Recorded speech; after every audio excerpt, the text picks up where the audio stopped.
Good morning, everybody. Welcome to a beautiful brand new Wednesday, and welcome to Earth's Ascension with Ortrun and Carl Franklin. Good morning, Carl and Ortrun. Good morning, everyone. Welcome. Glad to be here with you. A big part of the Earth's Ascension involves us. Not only the human race, but especially the light workers.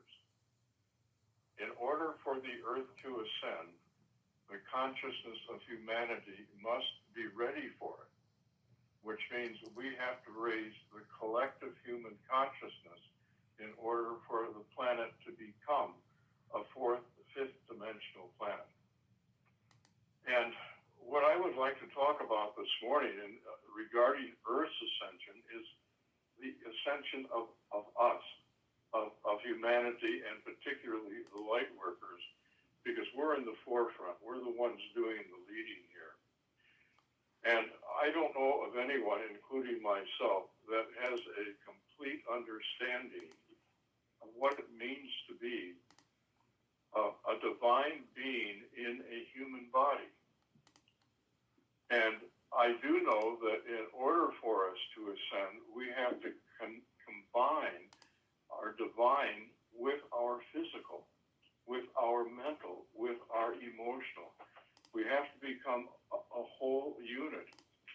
And the highest frequency, the highest level of consciousness within us, and that we have the potential for, is the divine aspect.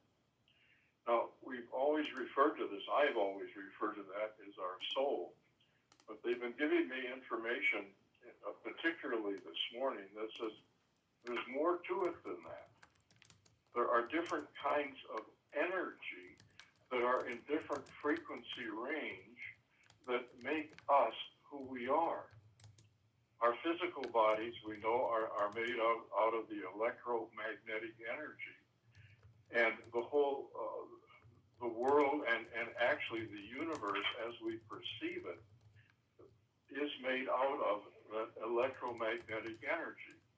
And our five senses are tuned in to each sense into a different frequency range of that electromagnetic creation, earth, universe, physical body, etc. But there's more to us than that, because the parts of us that are really significant are not made out of electromagnetic energy at all. I've mentioned before that no one has ever seen a thought. None of the five senses have ever perceived a thought or an emotion. These are things that happen within us that make us the person that we are, but they're not electromagnetic because they're not perceivable by these five senses that have the ability to perceive virtually everything that's made out of electromagnetic energy. So what are our thoughts and feelings? What kind of energy are they made out of? And I'm going to refer to them as astral energy. Above the electromagnetic energy, they're not perceivable. But if you've ever had an out-of-body experience, and the ones that I've had are the most real experiences I've had in my entire lifetime, that's made out of astral energy. Our physical body is sitting or laying quietly. It's perceivable by other people, but our consciousness is completely gone from that physical body. And when we're out of body, they use the description that our astral body is connected to our physical body via a silver cord. And life force energy is traveling down that silver cord to maintain the life integrity of the physical body.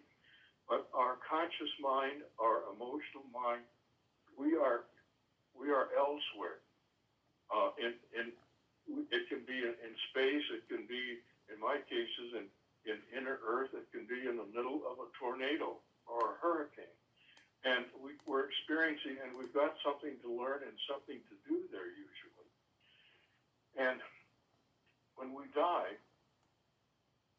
the physical body dies, the electromagnetic body dies, but the body made out of the astral energy does not die.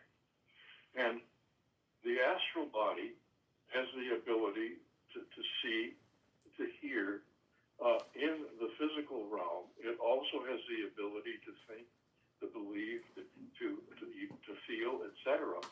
It's us, minus the physical body.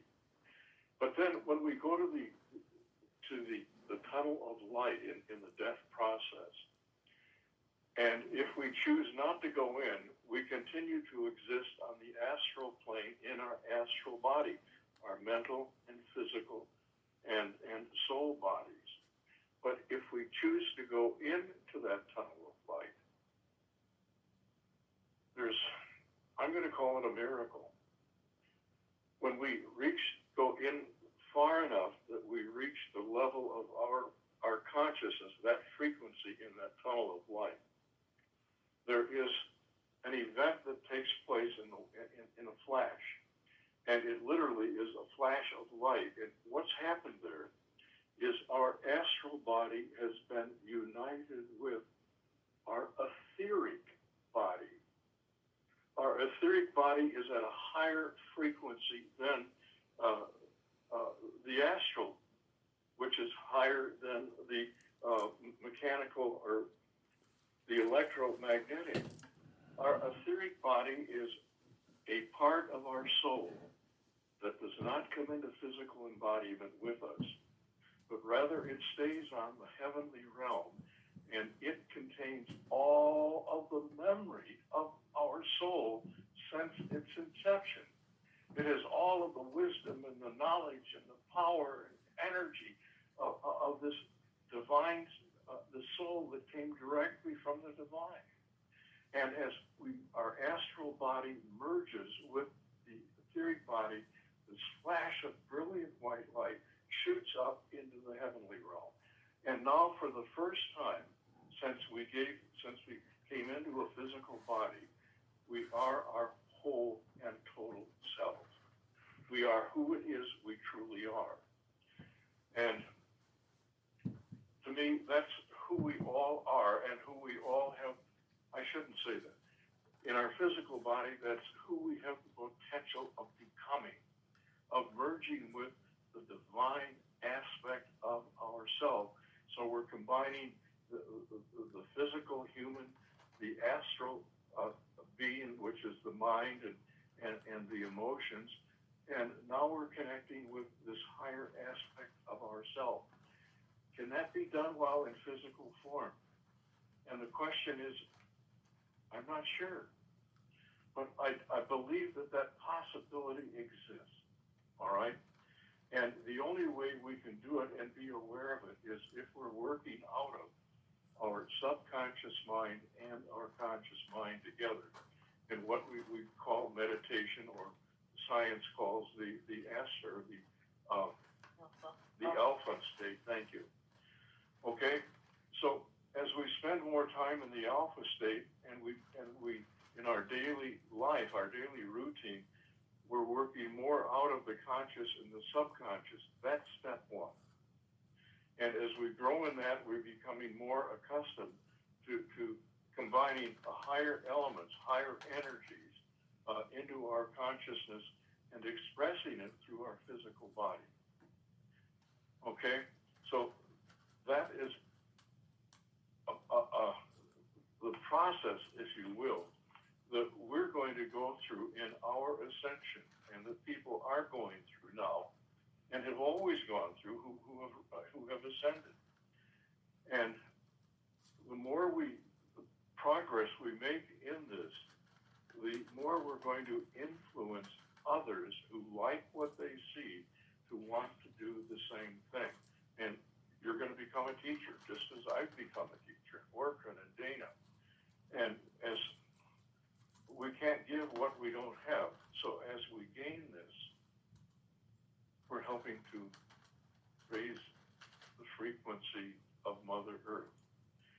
And the Earth is not going to give us more than we're ready to deal with, positive or be it, from our perspective, negative.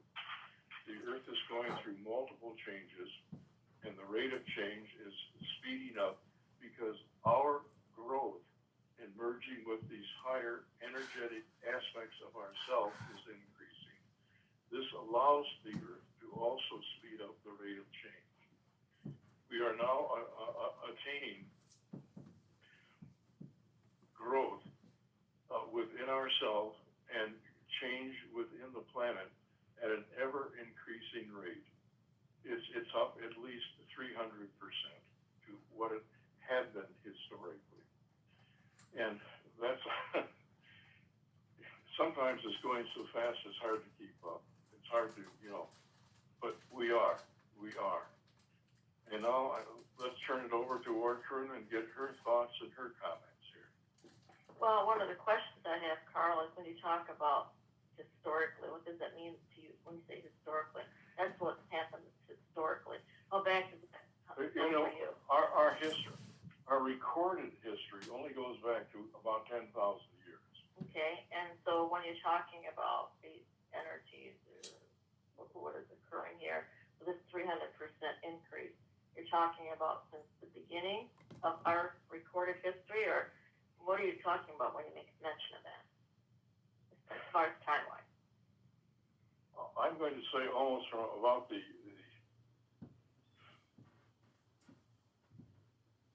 early to mid 20th century. Okay, so it's that recent. Yes. Okay. Yes. That's what I was. In terms of measuring, the rate of earthquakes and hurricanes and tornadoes and things like that, that would date from I'm going to say the mid 20th century. Okay, thanks for that. That was one of my questions as I was listening to you. When you were speaking about this, what it was reminding me of was in the ancient times, the term was Sahu. And Sahu, that actually means the fully realized self. And but I've never thought about the fully realized self being as high up in what you were speaking of, or that association going quite that high. But I'm wondering if that is that same thing, because the fully realized self is the one that has connected with that divine energy, that and they have recognized who it is that they are and what they're here for on this planet, even though to some it might seem insignificant, but it's not, because nothing is insignificant. So, and I'm also wondering about that statement with the Sahu, and I'm also wondering about how that would compare to that I am that I am statement. How does that compare as far as where you're reaching here? Okay, there's two questions. Yeah. Let me deal with the first one. First question.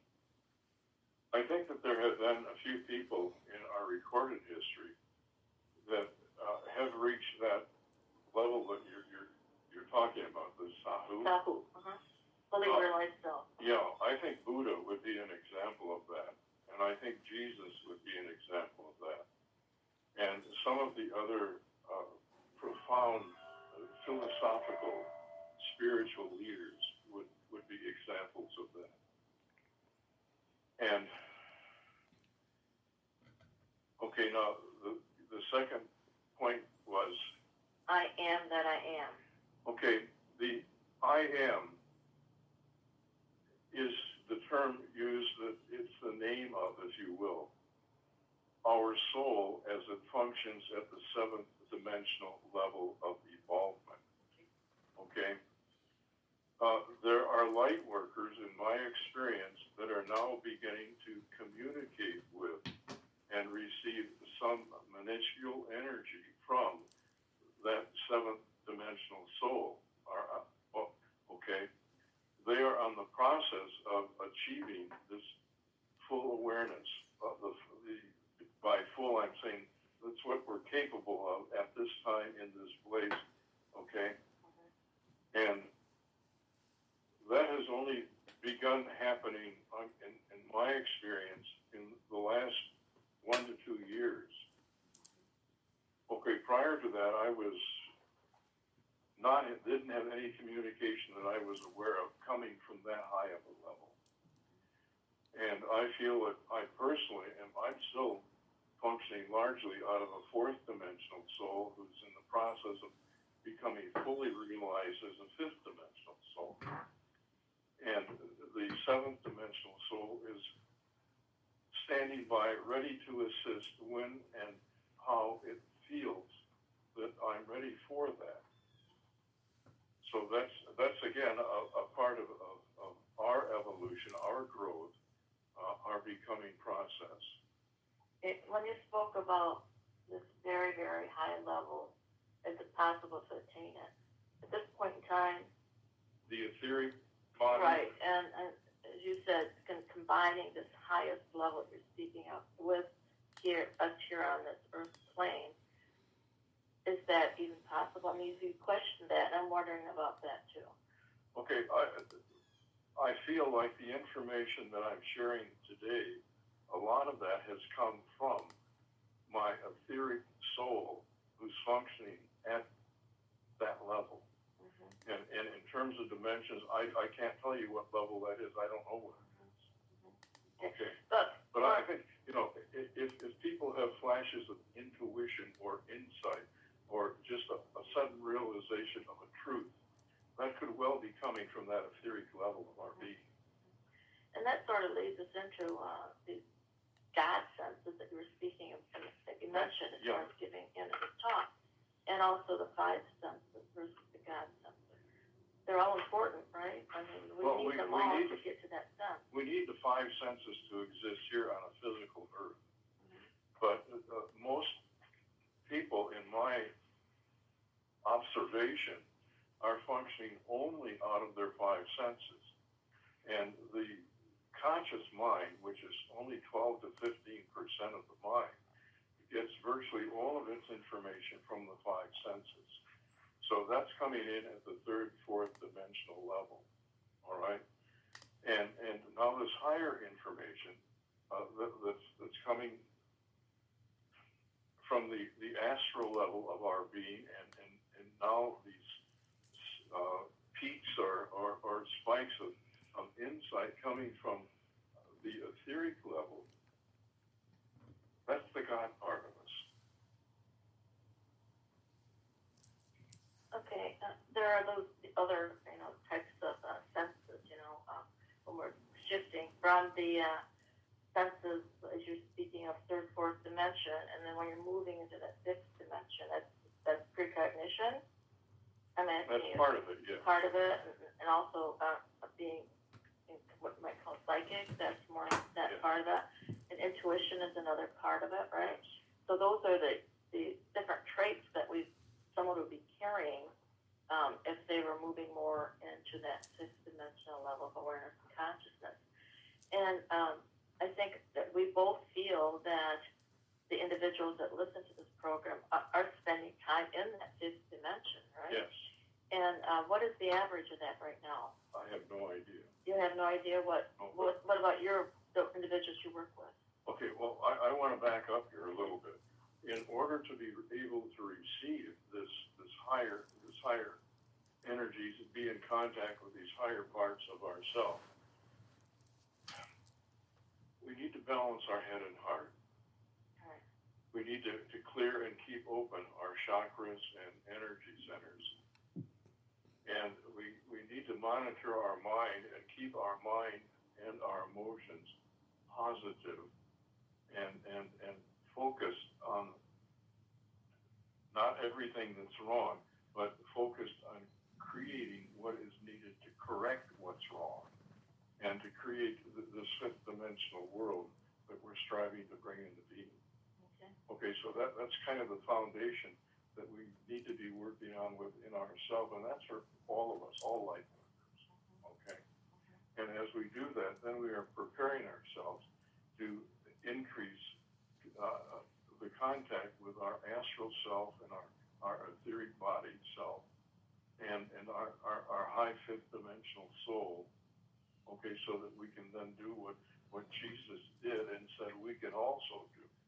But we have to meet these criteria and be ready for that.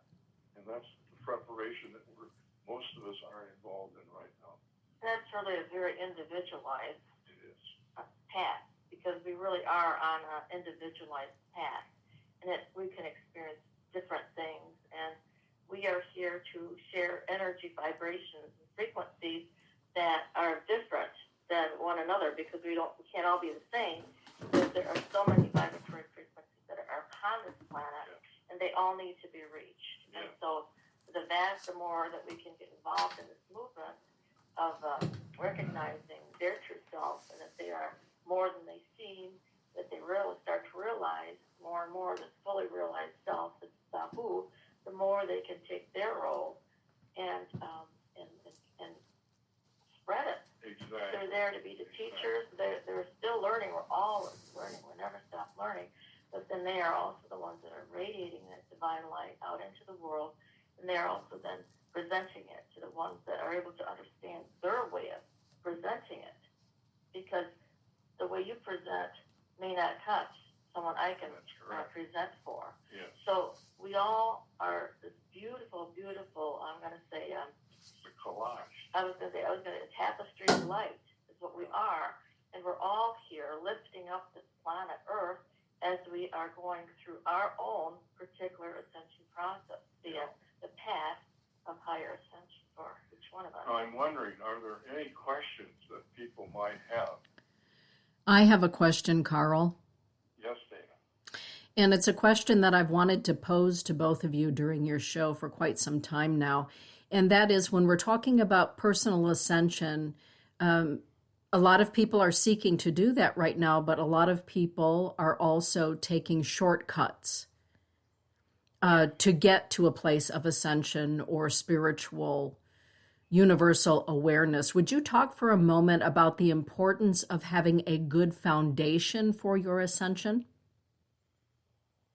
Well, the things that we just talked about, Dana, in terms of balancing out our male and female energy, balancing out the head and the heart, a discipline of meditation and reaching the point where, as we're doing the ordinary things in life, that we find ourselves at a light level, communicating with our angels and our guides and even our own soul. That is the foundation. And would you talk about the importance? There are a lot of young people. The reason I'm bringing it up is that there are a lot of people that are turning to psychedelic drugs rather than finding a teacher who can lead them to a practice. And you both have been teaching for decades now, and you understand the importance of having a good teacher or mentor versus, maybe taking a trip to Peru and your very first tiptoeing into the spiritual realm, indulging in ayahuasca practices or LSD or those kinds of things. I think that's really what I'm looking at, Carl.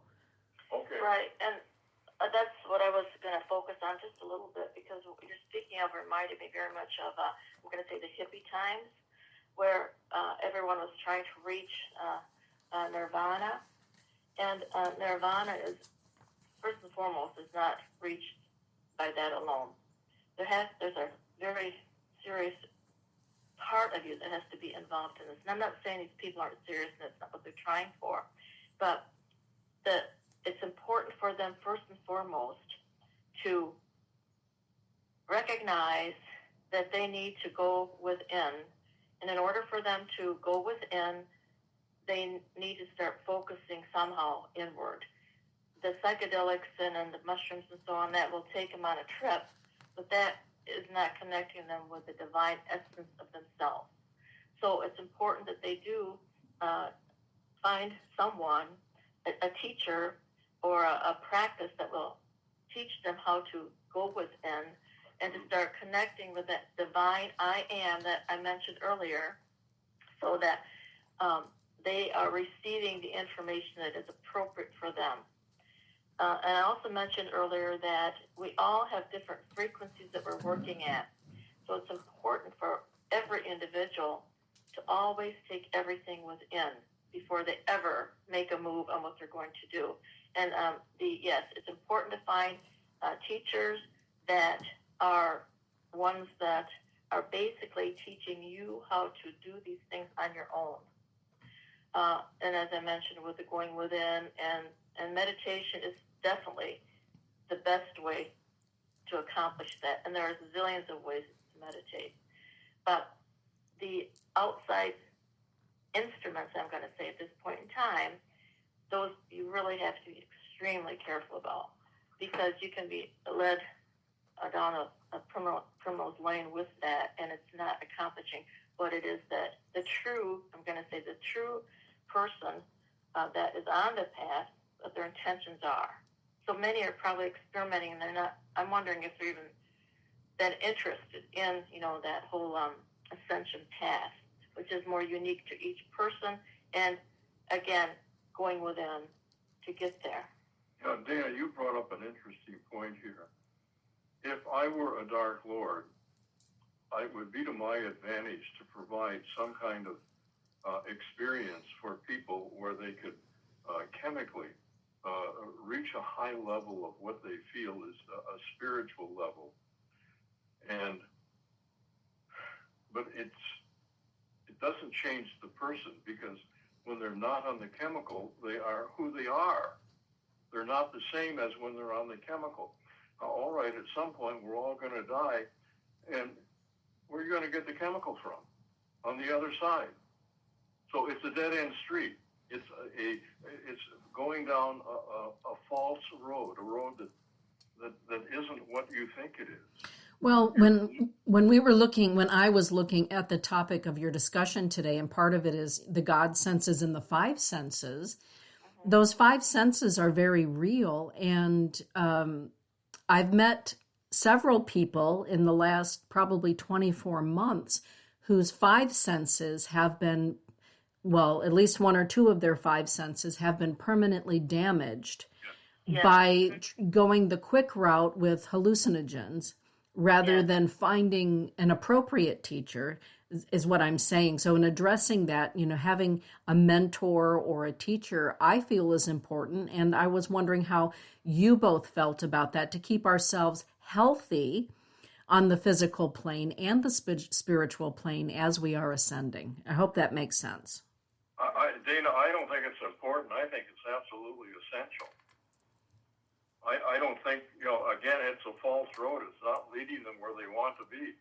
If it's just a temporary high, it's not, it's a false road to be on.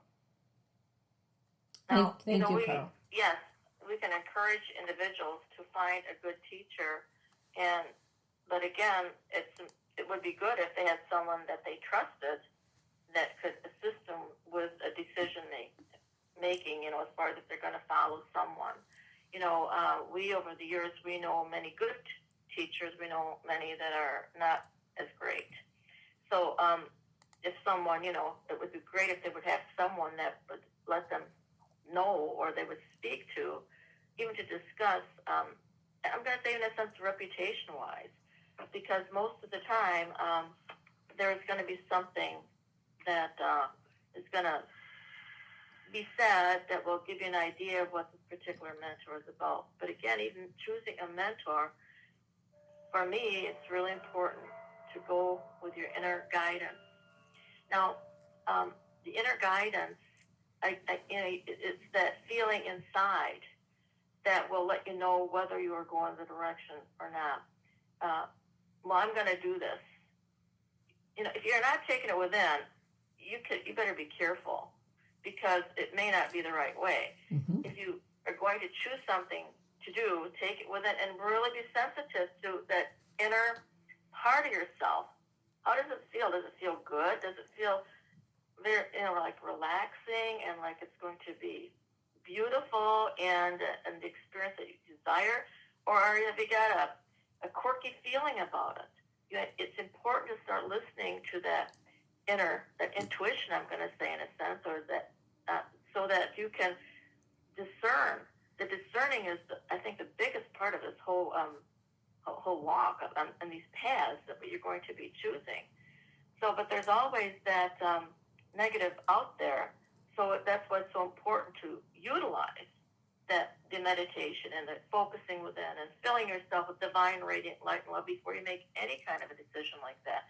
Call upon your spirit family to be with you before you make a decision as to which direction you're going to go. You're surrounded, you're protected, that you'll be guided to go to the place which is more appropriate, for you than going off somewhere and then really getting lost and getting injured. Thank you for that, Ortrun. I've had that on my heart and mind since I read what it was that you were going to talk about today. Maintaining our physical wellness as we are, ascending or attempting to. Right. Yeah. Yeah. And, you never know who your teachers will be, but if you go with them, be discerning. I'm telling you that it's so important is to be careful about which direction you're going because there are charlatans out there. Yes.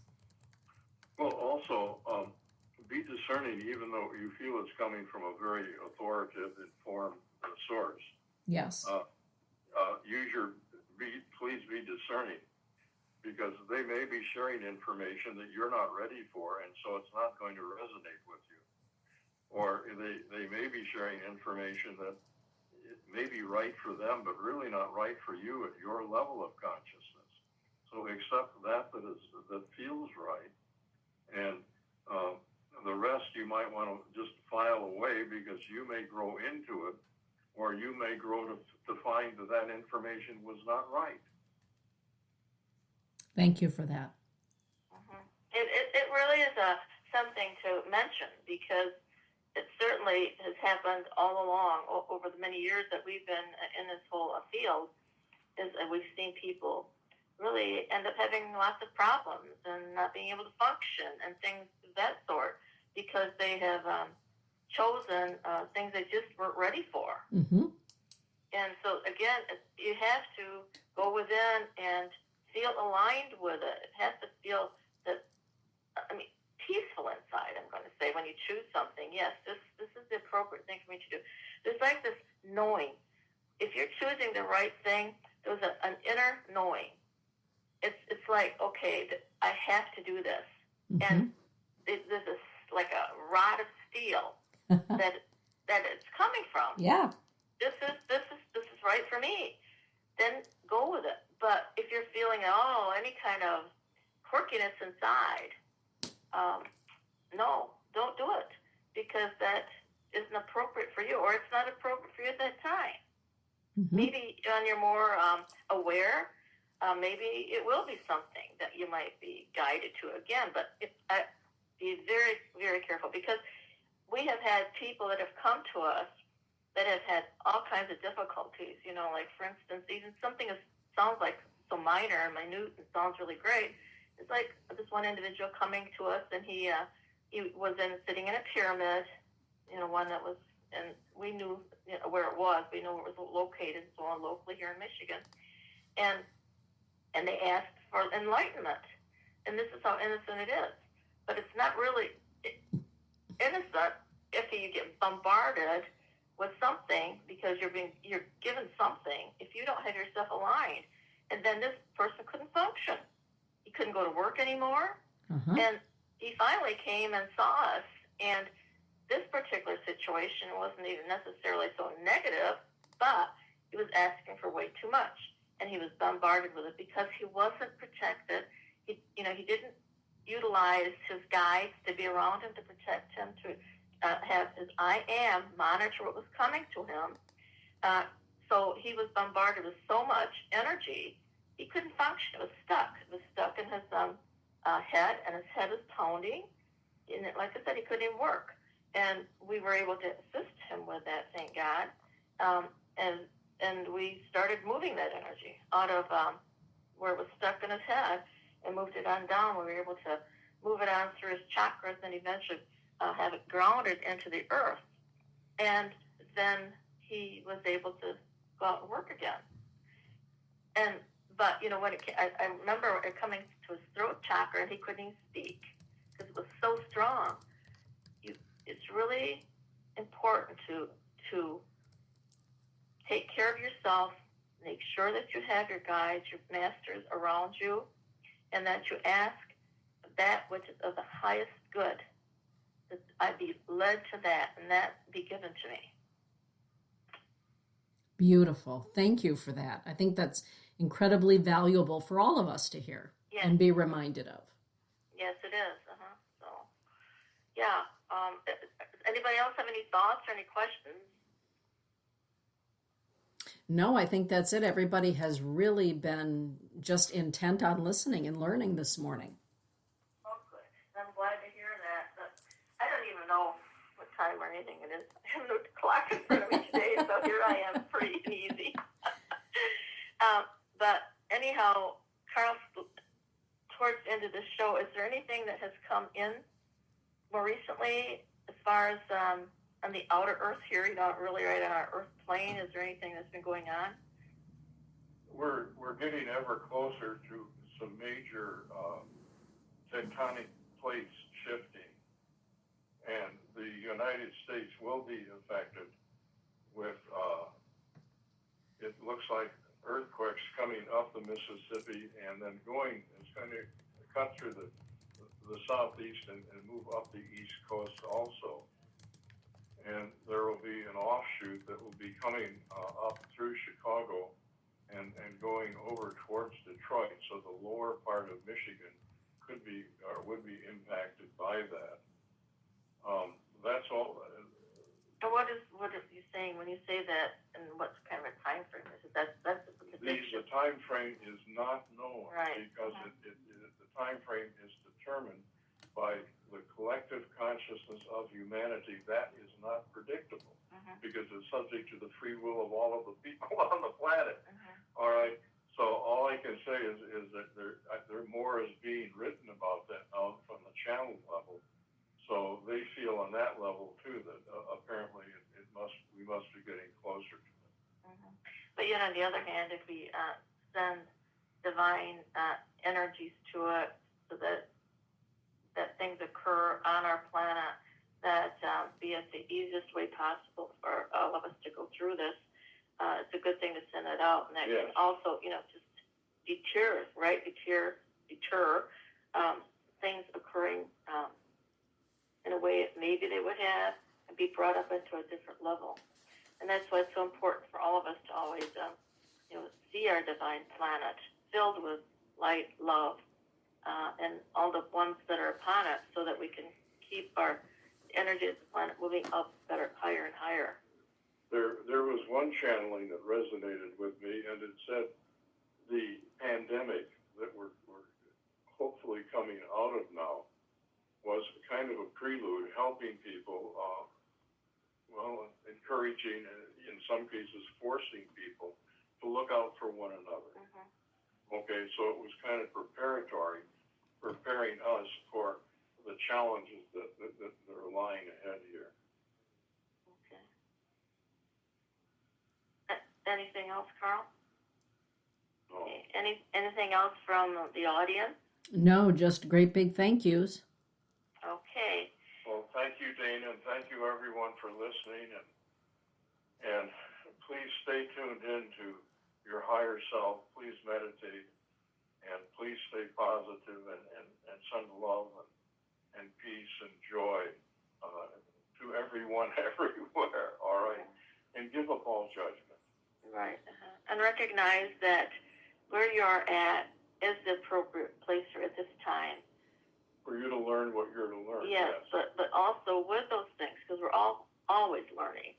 With that, always, recognize that, okay, maybe you're having a challenge, because we're all going through challenges right now. But those are our growing pains that we're going through. That's going through that fourth dimensional level of awareness and consciousness where we're changing and we're eliminating, getting rid of all our old things that we no longer need, all those remnants that have been stuck in our aura for ages and ages.